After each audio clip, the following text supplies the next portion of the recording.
آج کئی نوجوان ایسے ہیں جو داڑھی تو رکھ رہے ہیں، آج سے پہلے نہیں رکھتے تھے، آج بیئرڈ مین کا فیشن چلا ہے، آج ہیرو جو ہے نا فلموں کے اندر داڑھی رکھ رہا ہے۔ تو ہمارے نوجوان عمل تو نیک ہے، لیکن یہ نیک عمل ان کو فائدہ نہیں پہنچائے گا۔ ایک وقت تھا بڑے بڑے بیل باٹم پینٹ پہنتے تھے ٹخنوں کے نیچے، آج فیشن چل پڑا، مغربی دنیا کے لوگ ٹخنوں کے اوپر اور اس کے برابر پہننے لگے، ہمارے نوجوان بھی ٹخنوں کے برابر پہننے لگے۔ اگر یہ عمل اللہ کو راضی کرنے کے لیے کر لیے ہوتے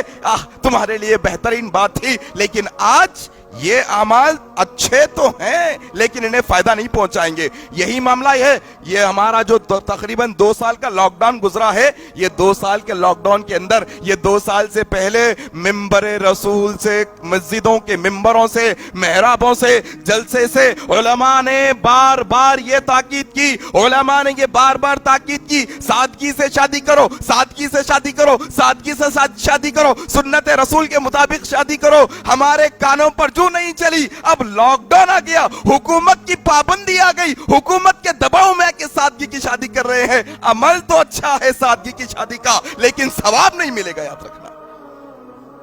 ثواب نہیں ملے گا۔ کتنا اچھا ہوتا کہ اگر ہم یہ ٹخنوں کے اوپر پہننے والا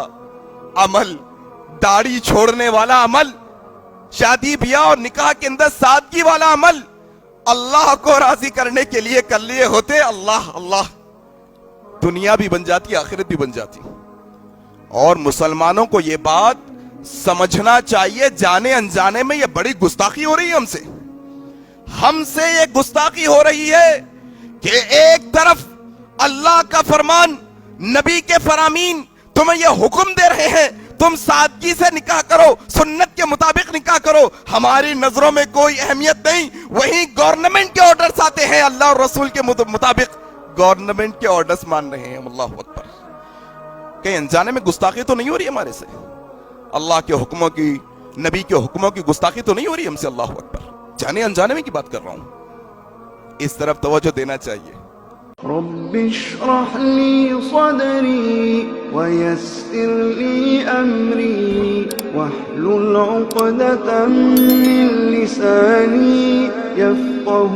قولي رب اشرح لي صدري ويسر لي أمري واحلل عقدة من لساني يفقه قولي